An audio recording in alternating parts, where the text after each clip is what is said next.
Hey everybody. I just read this letter from Jonathan Cahn, who is an amazing pastor, preacher, etc. And I get these little booklets every month, and this was like the letter inside of it, and I just want to read it because it's so awesome. And it just brings another level of understanding who God is. So, this is from Jonathan Cahn. Shalom. I hope that you're doing great in the Lord's peace and love. Question: did God rest on the Sabbath? You probably would think that the answer is yes, but actually the answer is no. God did not rest on the Sabbath. How could he? There was no Sabbath until God first rested. It wasn't as if the Sabbath was there as a day of rest, and because of it, God followed the tradition and rested. God rested on the seventh day before it was a Sabbath. He rested, and then it became the Sabbath of rest. That distinction is radical.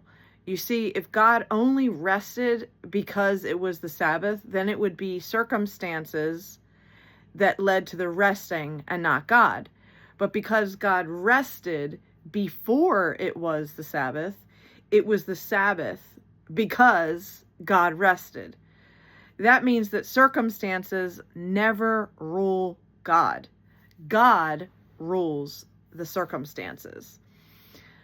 Now, just taking that in, it's like, wow, circumstances never rule God. God rules the circumstances. And we may know this intellectually, right? But this whole Sabbath idea. So let's take it a little bit further. What does that mean for us? It means as children of God, we must never be ruled by circumstance.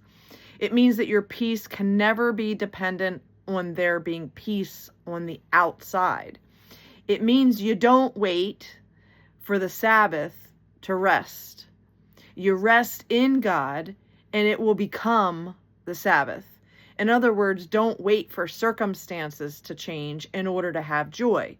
Rejoice in all circumstances, and your joy will be unconditional. So again, on this part of, you rest in God, and therefore, because you're resting in God, it becomes the Sabbath. And you're not waiting for your circumstances to change. You're just choosing, I am going to be joyful. And you're rejoicing and you're celebrating in your circumstances, whether they're in the middle of the storm or whether they're amazing. Just rejoicing, and that joy will be unconditional from God. Okay, so the next, going forward, don't wait for the problems to be resolved before you have peace. Be at peace now in the presence and the peace of Messiah, and you will have a peace that passes all understanding. It means you don't wait for all the issues of your life to be resolved in order to serve Him with all your heart and glorify Him and be blessed. You serve Him with all your heart now. You rejoice and are blessed now, and your circumstances will follow. It means also that you don't wait to have victory in your circumstances in order to be victorious. Choose to be victorious now, no matter what your circumstances may be, and you will live a victorious life. Just, again, that portion of like the now, just claim that you have joy, peace, blessings now, and you're glorifying God, you're glorifying Him regardless of your circumstances, and you're choosing with your attitude, with your worship, with your prayer life, that just like Job, like no matter your circumstances, you're going, I'm choosing to worship God, and that's the end of it. Like, He's my God, and that's it. Okay, going forward. God entered the Sabbath before the Sabbath existed. And in the same way, we, His children, need to learn to enter His peace, His shalom, before we see it, before it is in the world. Enter your victory before you see it, and your victory will come. Enter your joy before you feel it, and your joy will come. And, it reminds me of all the years that I practiced, cutting out pictures of magazines and making a vision board. And, in that moment when I was creating that vision board, I didn't have all those things in my life that I wanted at that moment. Like, I was creating a visual, reminder of like, hey, I want this car, or hey, I want this type of relationship, and these words reflect that. And I was putting it into a format that I could visually believe, and then, meaning I would look at that vision board and I'd be like, yes, it's coming. Like, and I would start to feel as if it was happening before I had actually received all the things that I was hoping for. And then shortly thereafter, those things would be a present in my life. That car that I wanted, the relationship with the types of feelings that I was looking to have an experience of, it manifested. And it's like, if you feel it, and you just believe that what God says is true, his word is true, and you believe and you rejoice in him, then the joy will come. Okay, so it wasn't really that God keeps tradition or that he kept the Sabbath. Rather, God is the one who creates the Sabbath. If we are truly his children, then our nature and power is not so much in keeping tradition. And again, what were the Pharisees and the Sadducees about? They were about keeping tradition. But in bringing to existence that which is not, like that which is not currently, right? It is just as Abraham and Sarah brought into existence a nation from a womb that could not bear children, right? Just as the Israelites who walked through the path in the Red Sea that didn't exist until they walked in it. And just as Mary bore Messiah, Yeshua, after having known no man. And again, it's that idea that like so many times, like in the world, we're programmed that like, we got to keep tradition, and tradition is, important, and, this is the way that we've done it before, and this is the way that we, quote, should do it. And, it makes me also remember in, the series, The Chosen, there's a scene where Jesus is with the disciples, and on the Sabbath, they start like picking at the wheat or whatever's in the fields, and they start eating it. It's on the Sabbath, and the Pharisees or Sadducees see them, and they're like, what are you doing? You're doing something on the Sabbath, and you're not supposed to do this. And Jesus is like, I'm the Lord of the Sabbath. Like, I'm the Son of Man is the Lord of the Sabbath. And if my disciples are hungry, the fields are here for them to eat. Meaning it's not like you fit your whole everything into this box of tradition, because God is going to keep doing things that are new and different and unique.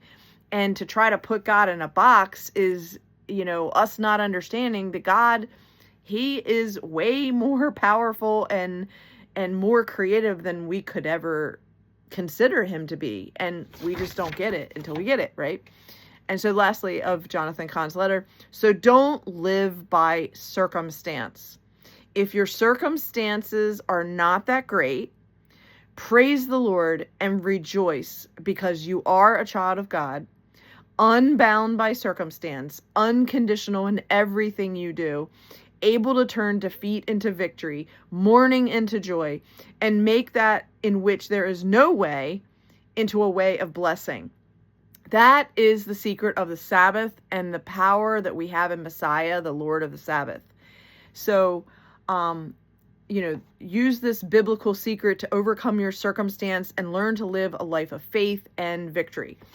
And again, when I apply that to my life coaching, and a part of the life coaching model is like, you're always looking at the circumstances, because when someone comes to me, they're sharing, oh, my woe is, this is my current circumstances, and this is out of whack, and this person's bothering me, and I don't have this dream job that I want, and blah blah blah. So people are complaining, and they're sharing what they don't like, and usually their circumstances are not what they want them to be. And I'm trying to show that person, move beyond those circumstances. That's just temporary.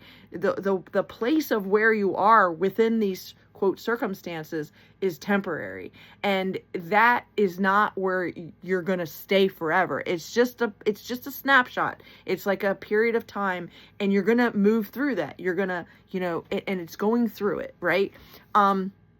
And again, it's like sometimes we have to get people out of their mind, out of their emotions, out of their feelings, because everybody's like, oh, if it doesn't feel right, I can't, whatever, like grow up, put on your big girl pants, put on your big boy pants, and like do the work.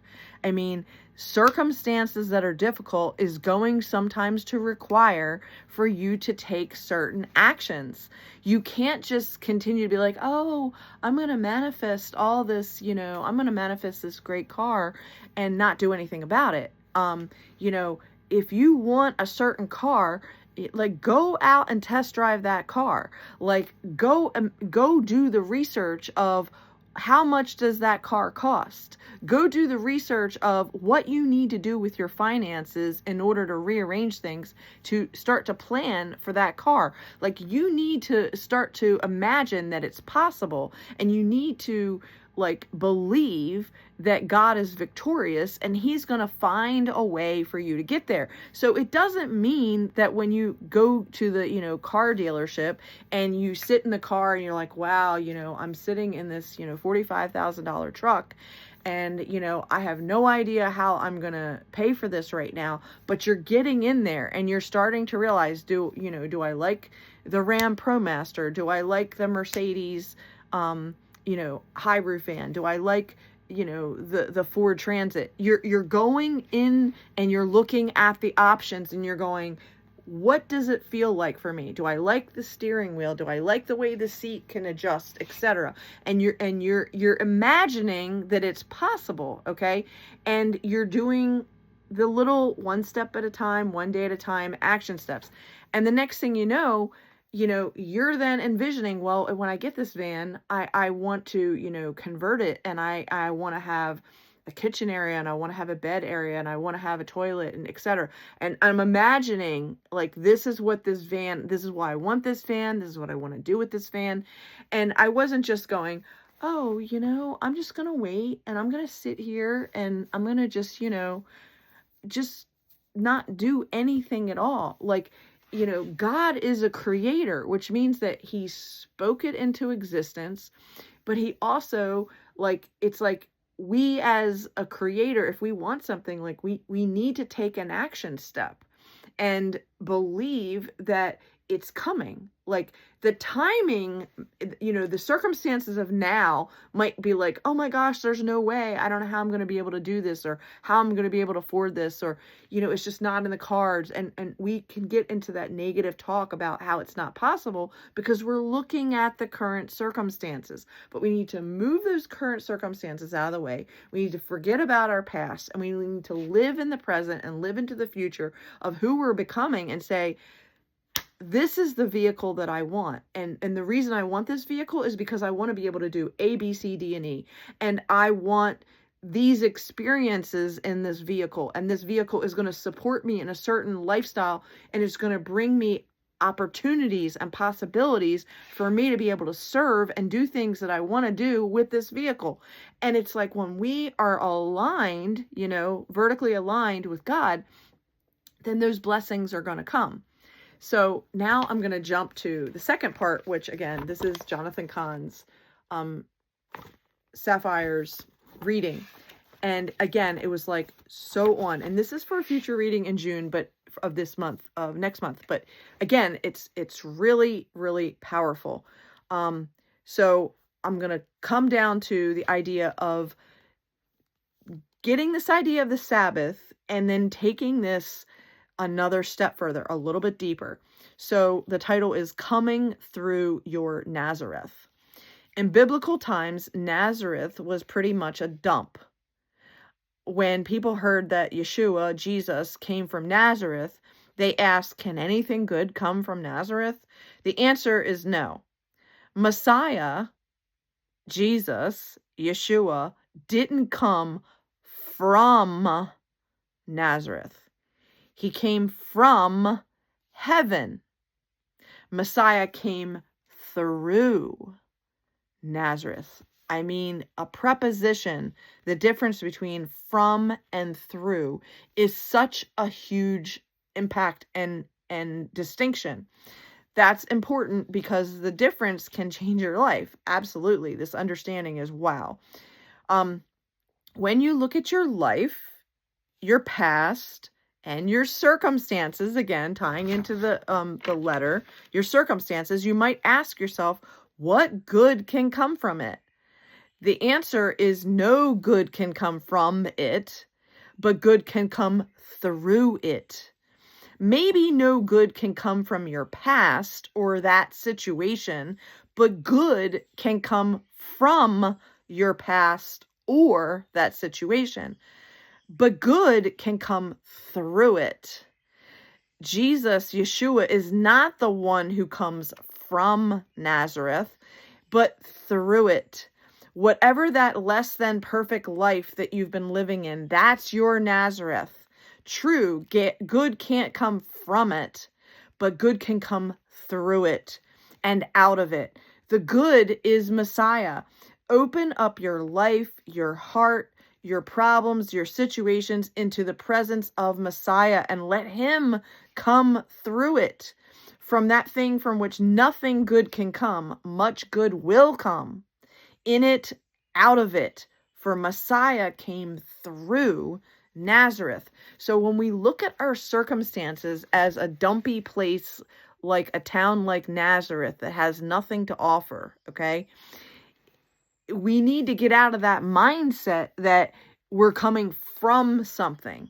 We need to get out of that mindset that, you had sexual abuse, you had child abuse, you had bad relationships, you had rape, maybe you had an abortion, maybe you came from an alcoholic family or a drug addict family, maybe, you had, just this period of like all of these problems, car accident or plural car accidents, injuries, health issues, and as you're looking at all those circumstances, that's your Nazareth, okay? And the thing is, those individual things, the abuse, the trauma, the problems, the bad boyfriends, the lies, the destruction, all of those things that are part of those circumstances, that are part of your past, part of your Nazareth, okay? You can even call them your mountains, the things that you have to overcome. How you overcome it is through it, okay? Like when I had my car accident and I'm on crutches and I have a broken ankle and a broken leg and a neck injury and a back injury and everything is sore and everything hurts and I'm on pain medication and I can't walk and I'm weight bearing, I'm looking at the circumstances and I'm going, hey, I can't teach yoga anymore. I've lost this portion of my lifestyle and my life and I'm in a desert season and I can't even earn money and I need to repair. And, it's like, yes, the circumstances in that moment, they were terrible and it hurt and it was awful. But the point is that Messiah, Jesus, comes through the circumstances. And what I learned in that period, in that time, in that season, was that when I was on crutches, God had to slow me down, okay? And in order for me to get from one room to the next, I had to use strategy. I had to literally be at the mercy of God and lean on him and say, Lord, I need to get to that bathroom and I am sitting on this bed here and I need you to help me in your strength to get me from this bed into that bathroom without falling. And it was like this trusting, this receiving of his love, this believing that yes, there was going to be a way. He was going to create a pathway. He was going to create a Red Sea that opened up for me from that bed to that toilet so that I could get there. And I did. And then when I made it from there, then I would have enough courage to go from that second floor down in this townhouse down to the first floor to make food. And I'm telling you, I was dropping things. I mean, I was making an absolute mess of my mother's kitchen while she was at work, while I was, incapacitated and I wasn't working and I'm trying to deal with my injuries. And I mean, but it was like I had to learn how to balance on those crutches and do the best that I could to reach down with the towel or the paper towel and clean up part of that mess to the best of my ability. And it taught me to be creative, resilient, how to hold on to different surfaces, the end of a table, the end of a chair, reaching down. And all of those activities were me learning to go through the experience and to build strength in ways that I never thought possible because I hadn't been in that experience before. But that accident and all those injuries taught me to be like a strategist and to play my chess game very well and to trust on God that He was leading me into every single move that I was doing and leading me to the right people, the right places, and the right, circumstances, from a bad circumstance into a better circumstance. And as I developed this, I wrote this book, and it was, on crutches. And this book was about the journey of, how I had to learn to rebuild my body, my arm muscles, using stairs in a townhouse, like all of these intricate things that I had to learn in that season before I was able to walk again. And, who would have thought that I would start teaching, Pilates classes and other fitness classes on crutches and find a way where a mobility truck or car was picking me up and driving me to go teach classes at a gym. And I'm actually calling on a student who doesn't have a broken leg or ankle. And I'm saying, hey, come here. Can you be my model for today? I'm going to talk out the move and you're going to demonstrate it. And again, that taught me how to be such an excellent communicator because I had to have strategy to not only think it, but speak it so that another person could understand what I wanted them to do without me physically demonstrating the pose. And for me to be able to do that, again, God was instructing me and to go through that season and to come out with new skills than what I had previously. Now, I'm not going to sit here and say it was easy. It was not easy, okay? Because God was building strength and power and trust in me for me to lean on Him when I physically did not have the strength in my own physical body that was so broken from this car accident that I had to trust in His guidance, His wisdom, and His encouragement saying, okay, you're going to do this today. And I had to listen to that small, still voice. But when you don't have all those distractions of the world and you're, on crutches and you have a limited area that you're operating out of, it's like, it's a prime environment within those circumstances for God to take you from where you were in your past and move you through a new season. So I hope that example really illustrates how we all have a season of circumstances. We all have a season of Nazareth. We all have bad memories, if you will. And God's way through the Sabbath, through the resurrection of who Messiah is He's saying, forget about that. That happened. Be present right here and right now. And even though these circumstances in your environment and these things are just so as they are, I'm going to push you in a new season. I'm going to teach you new skills and I'm going to give you new insights and you're going to have new creative expression and you're going to meet new people and you're going to experience different things than what you were experiencing in that previous season. And in the end, you're going to come out with new skill set, new compassion, and a new way of doing things because Jesus is the truth, the way, and the life. And he does not operate in a box. The Holy Spirit, Jesus, God, Jehovah, they operate in a question mark, in the unknown of what we can even imagine. So when we get that little seed idea of inspiration, you need to pay attention and you need to take action. And if you're off base or you're going down the wrong path a little bit, God's going to tweak you, and he's going to, make that, the narrow path, he's going to widen it a little bit and then narrow it again, because he's shaving off those parts of you that need to be readjusted and retweaked. So I hope that this makes sense. And again, a part of what I do is I do life coaching, health coaching, wellness coaching, biblical coaching, financial coaching. And if you are in a place or a circumstance where you need to understand this and unpack this a little more fully, I will have a link in the description of how you can set up a call with me or a Zoom call, and I'd be happy to help you on your journey, because the whole idea is for all of us to be victorious, and how we become victorious is with the Lord. The Lord is the way. And if you can smash that like button, I really appreciate it. It changes the, dynamics on the YouTube channel, and I really appreciate it. I'm still learning how to do all this, and I just appreciate, your support, comments, positive moments, the phone calls that it turns into, the prayers, everything. I totally appreciate all your support. Thank you again, and I look forward to talking to you soon. Have a good night.